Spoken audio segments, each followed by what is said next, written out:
Hi. ബുദ്ധിമതിയായ ഒരു സ്ത്രീ എങ്ങനെയുള്ളവളായിരിക്കും? അവളുടെ രീതികൾ, ദിനചര്യകൾ ഒക്കെ എങ്ങനായിരിക്കും എന്നാണ് നിങ്ങളുടെ ഒരു വിചാരം? ബുദ്ധിമതിയായ ഒരു സ്ത്രീ എപ്പോഴും അവളെ തന്നെ സ്നേഹിക്കും. അവളെ സ്നേഹിച്ചാൽ മാത്രമേ ചുറ്റിലുള്ളവരെ അവൾക്ക് സ്നേഹിക്കാൻ പറ്റത്തുള്ളൂ. കാരണം സ്ത്രീയെ ചുറ്റി എപ്പോഴും എല്ലാവരും ഉണ്ടാവും. എല്ലാവരും ഉണ്ടാവും. അച്ഛൻ, അമ്മ, ഭർത്താവ്, കുട്ടികൾ.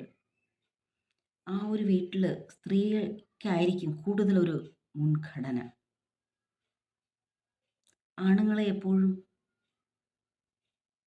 ഒരു ഫാമിലി കാണുന്നത് എന്തെന്ന് വെച്ച് കഴിഞ്ഞാൽ മിക്കപ്പോഴും ഒരു ബാങ്ക്, ഇല്ലെങ്കിൽ സ്ത്രീയുടെ കയ്യിൽ ഒതുങ്ങാത്ത കാര്യങ്ങളെല്ലാം കൺട്രോൾ ചെയ്യുന്ന ഒരാൾ, അങ്ങനെയൊക്കെയാണ് അധികം ഒരു മുഖ്യത്വം. പക്ഷെ പറയുമ്പോൾ ഭയങ്കര സ്നേഹം, അച്ഛനില്ലെങ്കിൽ അല്ലെങ്കിൽ ഏട്ടനില്ലെങ്കിൽ നമുക്ക് പറ്റത്തില്ല എന്നൊക്കെ ഉണ്ട്. അങ്ങനെ ചിന്തിക്കാം. പക്ഷേ ഒരു മുൻതൂക്കം കൊടുക്കുമ്പം അതൊക്കെയാണ്. പക്ഷേ ഒരു സ്ത്രീ ആയിരിക്കുന്നവൾ എപ്പോഴും ബുദ്ധിമതിയായിരിക്കണം എന്നാണ് എനിക്ക് പറയാനുള്ളത്. കാരണം സ്ത്രീയാണ് ചിലപ്പം ആണിനെ പോലും കൺട്രോൾ ചെയ്ത് മുന്നോട്ട് പോകുന്നുണ്ടെന്ന് എനിക്ക് തോന്നാറുണ്ട്. കാരണം അമ്മയിൽ നിന്നാണ് ആൺകുട്ടികൾ പലതും പഠിച്ചു വളരുന്നത്.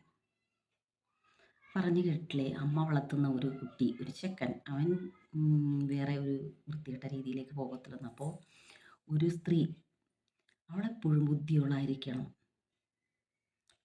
അവൾ ബുദ്ധിമതിയാണോ എന്നറിയാൻ അവൾക്ക് ഒരുപാട് ലക്ഷണങ്ങളുണ്ട്. അത് കണ്ടാൽ നമുക്ക് മനസ്സിലാവും. അവൾ കാണുന്നിടത്തെല്ലാം കിടന്ന് കട കട കടാന്ന് സംസാരിക്കാറില്ല. തലയെടുപ്പുള്ളവളായിരിക്കും. സംസാരത്തിൽ മിതത്വം ഉണ്ടായിരിക്കും. കൂടെ ഉള്ളവർക്കെല്ലാം ഇമ്പോർട്ടൻസ് കൊടുത്ത് പ്രാധാന്യം കൊടുത്ത് മുന്നോട്ട് പോകുന്നവളായിരിക്കും. അലറി കൂവത്തില്ല. ഒരു നോട്ടത്തിൽ കൂടി അല്ലെങ്കിൽ ചെറിയ ഒരു ചലനത്തിൽ കൂടിയൊക്കെ പ്രതിഷേധം അറിയിക്കാൻ അവൾക്ക് പറ്റും. ബന്ധങ്ങളെ എപ്പോഴും കൂട്ടിയോജിപ്പിക്കാൻ അവൾക്ക് പറ്റും. ബുദ്ധിമതിയായ ഒരു സ്ത്രീക്ക്. ബുദ്ധിയില്ലാത്തവർക്ക് പിരിക്കാനേ പറ്റത്തുള്ളൂ. കണ്ടിട്ടില്ലേ, ഒത്തിരി സ്ത്രീകൾ കുടുംബത്തെ ഇങ്ങനെ പിരിച്ചു കളയും. കുടുംബത്തെ തകർക്കാനും ഉയർത്താനും ഒക്കെ സ്ത്രീക്കാണ് ഏറ്റവും നല്ലതായിട്ട് കഴിയുന്നത്. എന്നാൽ ബുദ്ധിമതിയായ ഒരു സ്ത്രീ ഒരിക്കലും കുടുംബത്തെ പിരിയത്തില്ല.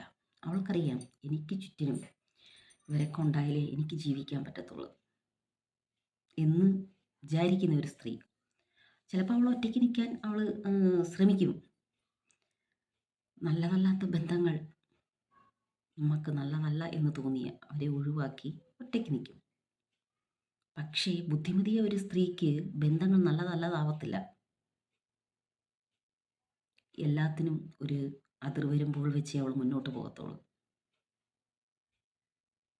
അങ്ങനെ പല ലക്ഷണങ്ങളോട് കൂടിയ ബുദ്ധിമതിയായ ഒരു സ്ത്രീ കുടുംബത്തിലുണ്ടെങ്കിൽ ആ കുടുംബം വളർച്ചയടയും. മലയാളം എന്തുവാ? എനിക്ക് തോന്നിയിട്ടുള്ളതാണ് ഇതൊക്കെ കേട്ടോ. കാരണം ഒരു സ്ത്രീക്ക് എല്ലാം കൺട്രോൾ ചെയ്യാം. സ്ത്രീയെ ഇങ്ങനെ അടിച്ചമർത്തി താഴ്ത്തി കെട്ടി പോകുന്നവരുണ്ട്. ഭയങ്കരമായിട്ട് സ്ത്രീയല്ലേ, നീ ഒരു പെണ്ണല്ലേ, നിനക്ക് എന്തോ അറിയാം എന്നൊക്കെ പറയുന്നവരുണ്ട്. പക്ഷേ സ്ത്രീ അത്രയ്ക്കും ഒന്നും അറിയാത്തവളോ ബലഹീനതയോ അല്ലെങ്കിൽ എന്തു പറയുന്നേ ബുദ്ധിയില്ലാത്തവളോ അല്ല. പല ഉന്നതന്മാരുടെയും ബുദ്ധി കേന്ദ്രം തന്നെ ചിലപ്പോൾ സ്ത്രീകളായിരിക്കും. സ്ത്രീകളെന്ന് വെച്ച് കഴിഞ്ഞാൽ അമ്മയായിരിക്കാം, ഭാര്യയായിരിക്കാം, കാമുകിയായിരിക്കാം, അങ്ങനെ പലതെന്ന് വെച്ചാൽ ആണുങ്ങൾക്ക് ബുദ്ധിയില്ലെന്നല്ല. ഭയങ്കര ഒരു ക്രിമിനൽ മൈൻഡ് അല്ല, എന്താ പറയുന്നത്, ഭയങ്കര ബുദ്ധി നിറഞ്ഞൊരു മൈൻഡായിരിക്കും ഈ പെണ്ണുങ്ങൾക്കുള്ളത്. അപ്പം അതൊക്കെയാണ്. ഞാനിങ്ങനെ ഇരിക്കുമ്പോൾ ഇങ്ങനെ ആലോചിച്ച് നോക്കും, ഓരോ കാര്യങ്ങളൊക്കെ ഇങ്ങനെ ആലോചിച്ച് നോക്കും. അപ്പം എനിക്ക് തോന്നുന്നതാണ് ഈ കാര്യങ്ങളൊക്കെ. അവരിങ്ങനെ പല കാര്യങ്ങളും അവർക്ക് ഭയങ്കരമായിട്ട് ആഹ്ലാദം പ്രകടിപ്പിക്കണമെന്നുണ്ടായിരിക്കും. പക്ഷേ പ്രകടിപ്പിക്കത്തില്ല. അത് ഒരു ലക്ഷണമാണ്. കാരണം ഇത് ഇത്രയേ ഉള്ളു. ഇതിൽ നമ്മൾ കൂടുതൽ കാണിച്ചാലും കുറവ് കാണിച്ചാലും കാണിക്കാതിരുന്നാലും ആഹ്ലാദം എന്താ ആഹ്ലാദമാണ് എന്ന് അവർ മനസ്സിന് ഫിക്സ് ചെയ്ത് വെച്ചു. അപ്പം അങ്ങനെയുള്ള സ്ത്രീകൾ ഭയങ്കര ദുഃഖം വന്നാലും അങ്ങ് എന്തോ പറയുന്നത് ഒന്നും ഇല്ലാതാവത്തില്ല അവർ. അവിടുന്ന് പിടിച്ച് കയറി വരും. ഇപ്പം പറയുമ്പോൾ അങ്ങനെ വീട്ടിലൊക്കെ കണ്ടിട്ടില്ലേ ഒരു ഹസ്ബൻഡ് അല്ലെങ്കിൽ ഒരു അച്ഛൻ ഒക്കെ ഉള്ള ഒരു കുടുംബമായിരിക്കും. പെട്ടെന്നൊരു നിമിഷം ഇല്ലാതെ പോവുകയാണെങ്കിൽ ഒരു സ്ത്രീ മാത്രം ആ കുടുംബത്തിന് പിന്നെ ആ സ്ത്രീ ആയിരിക്കും കൊണ്ടുവരേണ്ട. കുട്ടികളുണ്ടായിരിക്കാം. നല്ല വലിയ കുടുംബമൊക്കെ ആണെങ്കിൽ അതിനെ ഇങ്ങനെ ഉയർത്തി കൊണ്ടുവരാൻ ഒരു സ്ത്രീക്ക് പറ്റും. അത് ബുദ്ധിയുള്ള ഒരു സ്ത്രീയാണെങ്കിൽ പെട്ടെന്നൊന്നും അവർ മനസ്സിടിഞ്ഞൊന്നും പോകത്തില്ല. അങ്ങനെ ഒത്തിരി കാര്യങ്ങൾ പറയണമെന്നൊക്കെ വിചാരിച്ചുകൊണ്ട് ഇവിടെ വന്ന് ഇങ്ങനെ ഇരിക്കും. പണ്ടൊക്കെ പറയുമ്പം പിന്നെ അങ്ങ് ചാചാന്ന് കാര്യങ്ങൾ പറയുമല്ലേ. അപ്പോൾ കുഴപ്പമില്ലായിരുന്നു. ഇപ്പം നമ്മളൊരു കാര്യത്തെക്കുറിച്ച് കറക്റ്റാ പറയണ്ടേ. അപ്പം എനിക്ക് ഹോംവർക്കൊന്നുമില്ല. ഞാനിങ്ങനെ ഇരുന്ന് ചിന്തിക്കും. ഇന്ന് എന്തിനെക്കുറിച്ചായിരിക്കും സംസാരിക്കുന്നത്. അപ്പോൾ ഇതിനെക്കുറിച്ച് സംസാരിക്കാം എന്ന്. അങ്ങനെ ഇരുന്ന് സംസാരിക്കുന്നതാണ്.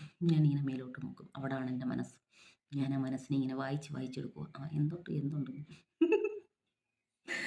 അങ്ങനെ അപ്പം ബുദ്ധിശാലിയായിട്ടുള്ള ഒരു സ്ത്രീ ഫസ്റ്റ് സ്നേഹിക്കുന്നത് നമ്മളെ തന്നെ ആയിരിക്കും. എന്നെ കണ്ടോ ഞാൻ എപ്പോഴും ഇങ്ങനെ തന്നെ ആയിരിക്കും. ഈ ഒരു ക്യാമറയുടെ മുന്നിൽ വന്ന് ഇങ്ങനെ ഇരിക്കുമ്പം തലമുടി ഇങ്ങനെ ഇങ്ങനെ പൊട്ടൊക്കെ വെച്ചിരിക്കുമെന്ന് വിചാരിക്കരുത്.